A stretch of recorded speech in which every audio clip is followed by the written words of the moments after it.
یہ ایک میں نے مرزائیوں کے علاوہ بہت سارے لوگ آپ کے سامنے رکھے ہیں.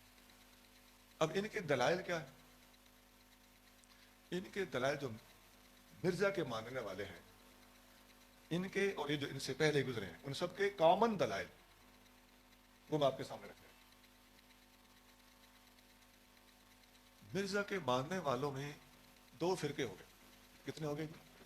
دو. ایک لاہوری گروپ اور ایک قادیانی گروپ. وہ لفظ قادیانی ہی اپنے لیے بولتے ہیں. لاہوری گروپ کا بانی محمد علی لاہوری ہے. اس کی تفسیر بھی ہے بیان القرآن. ایک بیان القرآن اور بھی ہے نا، وہ نہیں، اس کا نام بھی بیان القرآن. اس نے مرزا کے نبی ہونے کا انکار کیا اور صرف اس نے مرزا کو مجدد مانا، جبکہ ان کے دوسرے گروپ نے مرزا کو مجدد، مسیح اور نبی سب کچھ مانا. اب ان کا آپس میں ہو گیا ٹکراؤ بیان القرآن کے صفحے پر، اور جہاں کوئی متعلقہ آیت آئی ہے ہر اس موڑ پر محمد علی لاہوری نے ختم نبوت کے اوپر وہ دلائل دیے ہیں کہ آپ لوگوں کو کسی اور کتاب میں ٹریس آؤٹ کرنے کی ضرورت نہیں ہے. قادیانیوں کے گھر سے بڑی ظالم قسم کی گواہی ان کے خلاف ملتی ہے. لیکن سونا، اب کون ہے جو خریدے؟ کون ہے جو پڑھے؟ کون ہے جو نیٹ پہ ٹریس کرے، اسے ڈاؤن لوڈ کرے، کاغذ پہ اتار لے؟ درد ہوگا تو ایسا ہونا چاہیے کہ نہیں؟ سنا، آپ اور میں، ہم تو صرف چشتیائی پڑھتے ہیں، ہم تو عقیدت الاسلام پڑھتے ہیں، ہم تو التصریح وغیرہ پڑھتے ہیں، ہم تو اعلیٰ حضرت کے رسائل پڑھتے ہیں. یہ ساری کتابیں بڑی قیمتی ہیں، اس میں کوئی شک نہیں. لیکن جب تم محمد علی لاہوری کی کتاب بیان القرآن پر دسترس حاصل کر لو گے تو آپ قادیانی کو جکڑ کے رکھ دو گے، ساتھ بتانا کہ تمہارا لکھ رہا ہے. پھر ایک اضافی بات اور بھی ذرا شہاد کر لو. جنہوں نے پنجہ آزمائی کرنا ہوتی ہے ان کے بڑے کام کی بات ہے. آپ کسی مرزائی سے ملو گے نا تو وہ آپ سے کہے گا کہ آپ کس مسلک سے ہیں، ساتھ ہڑکے گا. اصل میں وہ آپ کے مسالک اور فرقوں کا آپ کو بل پردہ تانا دینا چاہتا ہے. تو آپ جو بھی آپ کا مسلک آپ بول دو گے نا تو پھر وہ ہو سکتا ہے کہ فرقوں پر تبصرہ بھی کر دے، اور یہ بھی ہو سکتا ہے کہ کہہ دے کہ میں بھی آپ کے فرقے کا ہی ہوں. اور سنیوں کو میں نے یہ دیکھا ہے کہ یہ مرزائی لوگ سنیوں سے جب بات کرتے ہیں تو وہ کہتے ہیں کہ ہاں بس میں بھی آپ کا ہم خیال ہوں. یہ دوسرے جو ہے نا، یہ تو ان کے تو اندر تو حضور کا عشق ہی نہیں ہے. یہ فنا پھر رسول کو کیا جانے، یہ تو ہم جانتے ہیں یا آپ جانتے ہیں. اب اس قسم کی باتوں میں آپ جیسا بولا پھنسے گا یا ہماری عوام جیسا بولا پھنسے گا. محبت رسول کریم صلی اللہ علیہ وسلم کا بہانہ لگا کر پوری امت کو پج لگایا ہے بے شمار لوگوں نے زمانہ در زمانہ. یہ ایسا حسین موضوع ہے، اس کے بہانے سے لوگ کسی کو کوئی بھی دھوکہ دے سکتے تو کامیاب ہو سکتا ہے. لوگوں نے محبت رسول کریم صلی اللہ علیہ وسلم کے بہانے سے آغاز کیا اور عرصہ دراز گزر جانے کے بعد جا کے لچھن نکالے. مرزا قادیانی نے بھی ایسا کیا اور آج کل بھی اس کے فالوورز ایسا ہی کرتے ہیں. تو جب یہ آپ سے کہیں کہ تمہارے اندر بڑے فرقے ہیں تو آپ ان کو کہہ سکتے ہیں کہ ہمارے اندر جتنے بھی فرقے ہوں، ہے کوئی ایسا فرقہ جو نبی پاک صلی اللہ علیہ وسلم کی رسالت پر ہی اعتراض کرتا ہو؟ ایک بھی نہیں. حضور کو نبی اور رسول ہر فرقہ اسلامیہ مانتا ہے، لیکن مرزا جی آپ کے فالوورز جناب کی نبوت میں ہی متشکک ہیں. ایک طبقہ کہتا ہے مرزا نبی ہے، دوسرا کہتا ہے صرف مجدد ہے، نبی نہیں ہے. یہ ایسا نقطہ ہے اور پوائنٹ ہے کہ آپ قادیانیوں کو نہایت تنگ سوراخ میں دھکیل کے رکھو. سونا، آپس میں گپ شپ لگانی ہو نا تو ہم کسی کو ہلنے نہیں دیتے، لیکن دشمنان اسلام کے مقابلے پر بات کرتے وقت بھی تھوڑا سا اپنی زبان کو، دماغ کو استعمال کر لینا چاہیے. اس وقت ہم اتنے بزدل، کم گو اور ریزرو کیوں ہو جاتے؟ ہر بات کرنا، ہر بات بنانا ہمیں آتا ہے. میں نے بہت دیکھا ہے، دین کا کام کرنے کے لیے کسی کو کہو تو آپ سے کاغذ قلم اور پینسل کتاب تک مانگے گا. وہاں سے لوں کتوں لب دیے. میں کئی دوستوں کو یہ تانا دے چکا ہوں کہ آپ کی اگر والد صاحب فوت ہو چکے ہیں اور والدہ بیوہ رہ چکی اور آپ کو آپ کی والدہ نے باہر کے ملک بھیجنا ہو, وہ پیسے بھی پینے لے گی, وہ ایمبیسیاں اور دفاتر تک پہنچ جائے گی, وہ میڈیا بھی ٹریس آؤٹ کر لے گی, وہ سورسز بھی لڑا لے گی, سفارشیں بھی ڈھونڈ دے گی, اور کسی نہ کسی طریقے سال 2 سال میں اپنے بیٹے کو باہر بھیجنے میں کامیاب ہو جائے گی. کیوں؟ لگی ہوئی ہے نا. تھوڑا دین کا کام کرتے وقت میں نے بہت دیکھا ہے لوگ یکسر بدھو بن کے بیٹھ جاتے. حضور صلی اللہ علیہ وسلم نے زید بن ثابت رضی اللہ تعالیٰ کو فرمایا تھا کہ سریانی زبان سیکھو, مجھے یہودیوں سے خط و کتابت کرنا ہوتی ہے. چپ کر کے نکل گئے. 1 مہینے کے بعد کہیں سے بھی زبان سیکھ کے واپس آ. یہ نہیں پوچھا کہاں جاؤں, کس ادارے میں جاؤں, کون سی یونیورسٹی ہے, کون سا ملک ہے, کون سا شہر ہے, کون بندہ مجھے پڑھائے گا, میرے بچوں کا کیا بنے گا.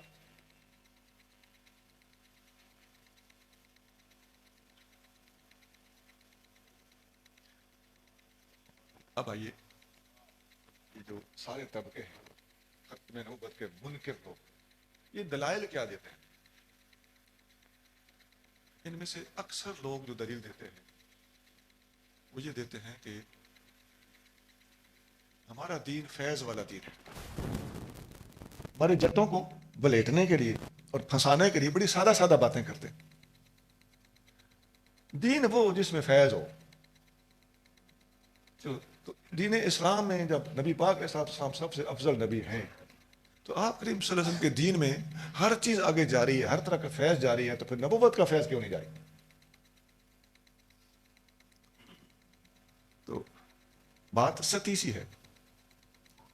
آگے تھوڑا سا بھی بندہ دماغ استعمال کرے تو اس بات سے نکلنا بالکل مشکل کوئی. بھائی نبی کریم رؤوف الرحیم صلی اللہ علیہ وسلم کا فیض اتنا زیادہ ہے کہ آقا کریم صلی اللہ علیہ وآلہ وسلم کی امت کے اولیاء اور شہداء نبی اور شہید نہ ہونے کے باوجود اللہ نے ان کو وہ مقام عطا فرمایا ہے کہ ابو داؤد شریف میں حدیث ہے کہ یغبطہم الانبیاء والشہداء یوم القیامت. اللہ تعالیٰ کہ ہاں حضور کی امت کے لوگوں کا مقام اور مرتبہ دیکھ کر انبیاء بھی رشک کریں گے. تو اصل چیز تو اپوائنٹمنٹ نہیں ہوتی, ڈیٹیلنگ نہیں ہوتی, اصل چیز ایجوکیشن ہوتی ہے, اصل چیز رتبہ ہوتا ہے. اور یہ ایک وہ شان ہے حضور کی امت کے اولیاء کو. نبی پاک علیہ السلام کا خود اپنا فرمان موجود ہے کہ انبیاء بھی رشک کریں. ایک مرزائی سے ہمارے سرگودا میں ہمارے پڑوس ساتھ والے محلے میں رہتا تھا, اسکول ٹیچر تھا اور وکالت بھی اس نے کی ہوئی تھی. بڑا شاطر آدمی تھا. میں بالکل ینگ تھا, میری داڑھی کچھ آئی ہوئی تھی کچھ نہیں آئی ہوئی تھی. تو میں نے اس سے گفتگو کی, مسلسل کئی دن گفتگو ہوتی رہتی تھی. کبھی کبھی ہفتوں کے بعد بھی ملاقات ہوتی تو موضوع یہی ہوتا تھا. میرے استاد بھی کہتے تھے کہ یار یہ تیرے لیے امتحان ہے. بات واقعی ٹھیک تھی, استادوں کا دھڑکا, استادوں کو فکر ہونی چاہیے اور نہیں تھی. اللہ نے مجھے محفوظ رکھا, کرم ہوا. تو ایک دن عرصے کے بعد میری ملاقات ہوئی تو کہنے لگا کیا حال ہے؟ ٹھیک. کوئی نئی تازی؟ میں نے کہا میرے پاس تو 1400 سال پرانیاں ہیں, نئی تازی آپ کے پاس ہوگی. اب وہ تیز آدمی تھا, سمجھ گیا, سوچ کے اپنا سر کھرک کے کہنے لگا ہاں اچھے درخت پہ پھل لگتا ہے. وہ جو میں بات ڈسکس کر رہا ہوں وہ یہی. میں بھی نوجوان تھا, دماغ چلتا تھا. میں نے کہا اللہ کرے پھل کانا نہ ہوئے. 1400 سال تو بعد ایک لگ گیا تو وہ بھی کانا. درخت نے کتنے پھل دیے 1400 سال میں؟ ایک, اور وہ بھی کانا. کہنے لگا یہ آپ نے مولویوں والی بات کی. میں جیسے ہوئی ہے میں آپ کو سنا رہا ہوں. میں نے کہا الحمدللہ میں مولوی ہوں, میں نے مولویوں والی کرنی تھی, پادریوں والی تو آپ کا کام ہے نا. یہ ایک لطیفہ بھی ہے, اگر آپ اس کو سنجیدہ لیں تو یہ بات بالکل حقائق کے عین مطابق بھی ہے. یہ ان لوگوں کے پاس آنٹ شانٹ ہے, یہ درخت پہ پھل لگتا ہے, آنٹ شانٹ نہیں ہے, یہ کوئی دلیل ہے؟ اب اس بات کا جواب مجھے پھر اسی طرح دینا پڑتا تھا.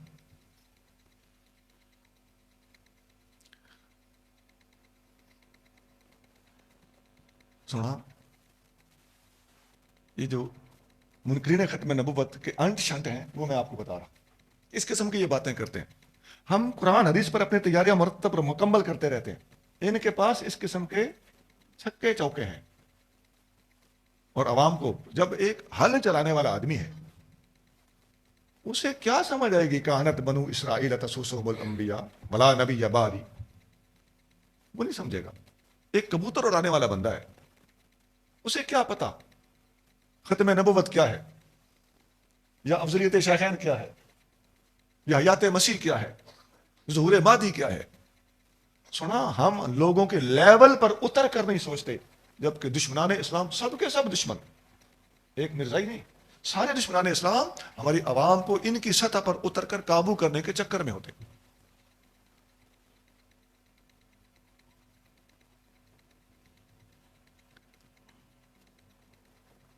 یہ جو اس قسم کے سوالات اٹھاتے ہیں، ان کی گفتگو اور ان کے سوالوں میں ایک سوال یہ بھی ہوتا ہے، سادہ آدمی سے بات کریں گے، اے جی ساڈے محلے دا بندہ ہے، ساڈے پنڈ دا بندہ ہے، ان کا ایک بندہ قابو کر کے لے آئے گا اپنے لیڈر کے پاس، یہ بڑا نیک آدمی ہے جی، یہ بہت دل والا بندہ ہے جی، پہلے اس کی وہ تعریف شریف اس کے سامنے کرے گا. یہ سب بیوقوف بنانے کے لیے ہوتا ہے. بھائی بھولے مسلمان، کیا تو اتنی سی بات پہ کنونس ہو جائے گا، قائل ہو جائے گا، مرعوب ہو جائے گا، متاثر ہو جائے گا؟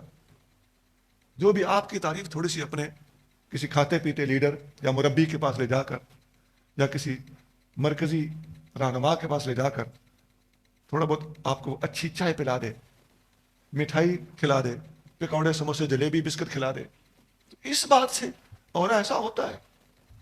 ہمارے بھولے بادشاہ ان باتوں سے مروب ہو جاتے ہیں. بڑا اخلاق ہے جی، کھلو کے ملے. دیکھو جی وہ تو خلیفہ لفظ بولتے ہیں، تو خلیفہ صاحب کھلو کے ملے. اب یہ کچھ بھی نہیں ہے، یہ گروپ ایک ٹیکٹ ہے، ایک طریقہ واردات ہے. پھر وہ جب اس کو ملائے گا تو آ کے وہ بات کیا کرے گا؟ دیکھو جی عام مسلمانوں دے وچ تے احمدی مسلمانوں دے وچ اے فرق ہے. اللہ فرق دیکھیے، اپنے آپ کو مسلمان کہہ گیا نا، اب اگلے کا نہ مطالعہ ہے نہ اس کے پاس محفل ہے. سونا آپ ادھر جو ہم 100-150 بندہ بیٹھے ہیں نا، مت سمجھے کہ بات یہی صورتحال ہے. آپ یقین کیجئے کہ دیہاتوں میں ایسے ایسے ریموٹ دماغ والے لوگ ہیں، ان کو ان باتوں کا کخ پتہ ہے. دنیا بھلے و بھلی ہے اور یہ لوگ ان پہ ڈورے ڈال رہے ہیں. آپ ادھر سندھ میں جائیں اور بلوچستان کے اندرونی علاقوں میں جائیں، تھرپارکر میں جائیں اور بارڈر کے علاقے پہ جائیں جو انڈیا کا بارڈر ادھر سندھ سے ٹکراتا ہے، وہاں آپ جائیں تو انہوں نے وہاں پر اپنی این جی اوز کے ذریعے دیہاتوں پر قبضہ کیا ہوا ہے، اسکولوں پر قبضہ کیا ہوا ہے، پورے کے پورے ایریاز پر قبضہ کیا ہوا ہے. ابھی ہفتہ بھی نہیں ہوا، حضرت قبلہ پیر عمر جان صاحب سرہندی، ان کا ایک ساتھی میرے پاس آیا، انہوں نے بھیجا تھا، تو اس موضوع پر تبادلہ خیال کیا تو انہوں نے مجھے وہاں کی ویڈیوز دکھائی. وہ جو ساتھی آیا تھا وہ خود انٹرویو کر رہا تھا، اور اس نے طریقہ یہ کیا کہ وہ وہاں پر یہ شو کیے بغیر گیا کہ میں مسلمان. انہوں نے سمجھا کہ ہمارا ہی بندہ ہے، ہمیں انٹرویو کرنے آیا اور حوصلہ افزائی کرنے کے لیے آیا. تو میں نے خود ویڈیو دیکھی. جتنے یہاں پہ بندے تشریف فرما ہے، اب آپ دیکھ لیجئے گا حال کیا ہے. شاید 1-2 بندے ہاتھ کھڑا کریں.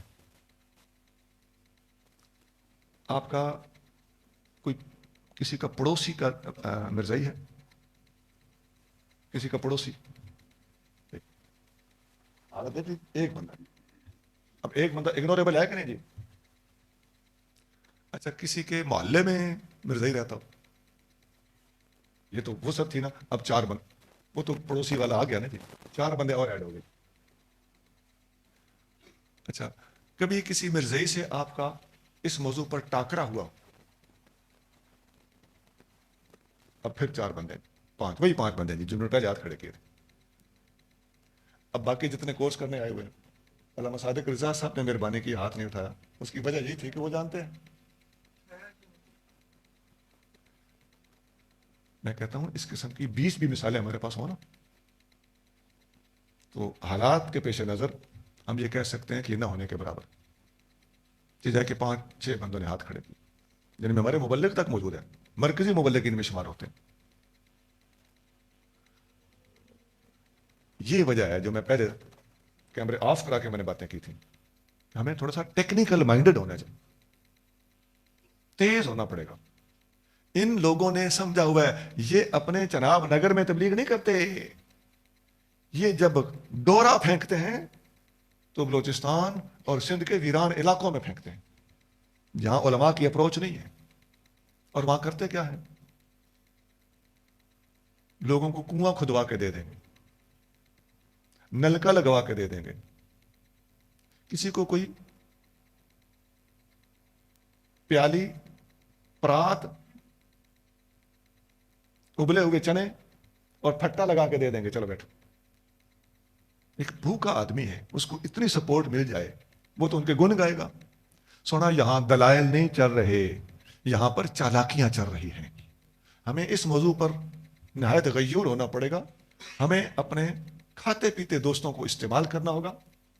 میں اپنے کھاتے پیتے دوستوں سے بھی ایک شکایت رکھتا ہوں کہ ان کو اس طرف توجہ نہیں ہے، اور میں ان اپنے مذہبی طبقے سے بھی ایک شکایت رکھتا ہوں کہ ہم اپنے ان دوستوں کو اس کام پر لگاتے وقت دوران میں کبھی ایسی گھٹیا حرکت کرتے ہیں جس سے وہ بندہ ہم سے متنفر ہو کر بھاگ جاتا ہے. سنا، اگر اس موضوع پہ کام کرنا ہے تو میری باتیں ذہن پہ لکھتے جانا. یہ وہ رکاوٹیں ہیں جن کو دور کرو، نہیں تو بس اچھل کود اور انگلیاں اوپر نیچے کرتے رہ جاؤ گے اور لوگوں کو سٹ سٹینڈ کراتے رہ جاؤ گے.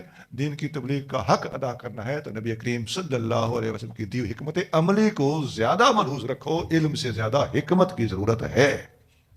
میں دیکھتا ہوں ہمارے بہت سے دوستوں کے پاس علم بہت زیادہ ہے، حکمت نہیں ہے. دماغ بڑے بڑے ہیں لیکن عقل نہیں ہے. بسد معذرت کی جملہ اگر آپ کو نامناسب لگے تو میں واپس لے لیتا ہوں. دماغ اور عقل میں فرق ہوتا ہے. دماغ عقل کا مقر ہے، محل ہے، ٹھکانہ ہے.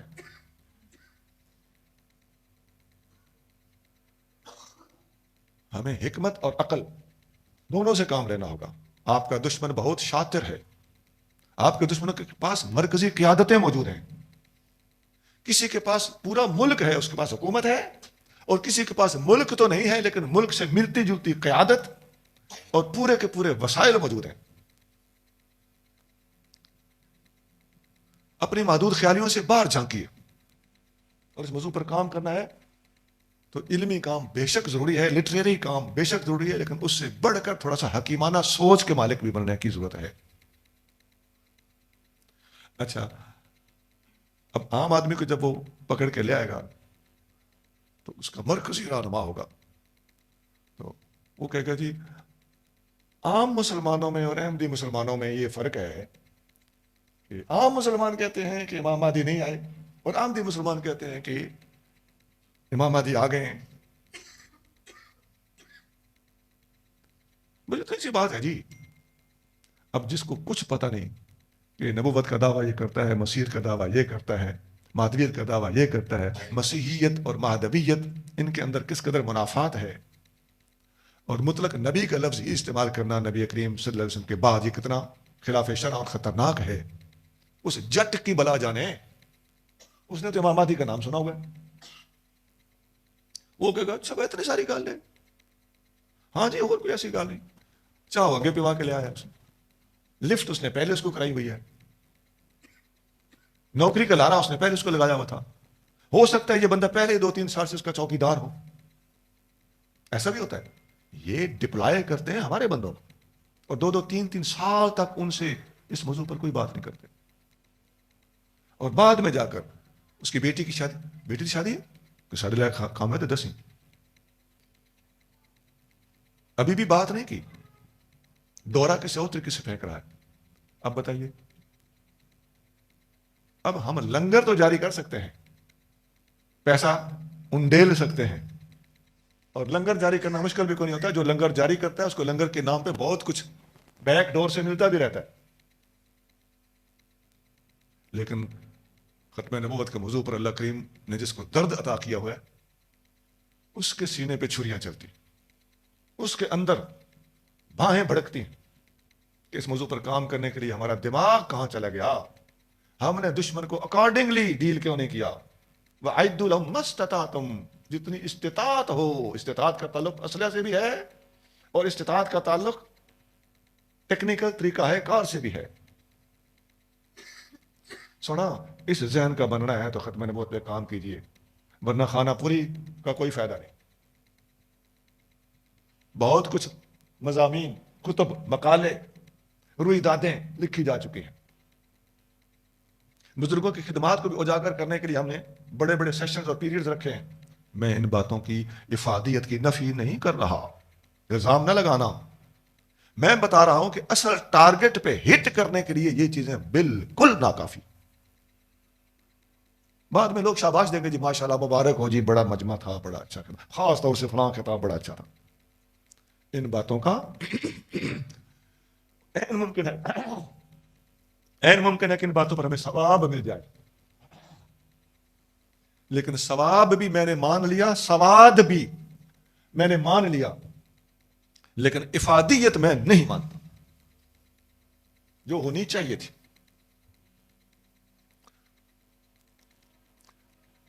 اب اتنی سی بات ہے جی کہ عام مسلمان یہ کہتے ہیں, اور اپنے آپ بھی مسلمان کے یہ کہہ کہ ہم مسلمان یہ کہتے ہیں.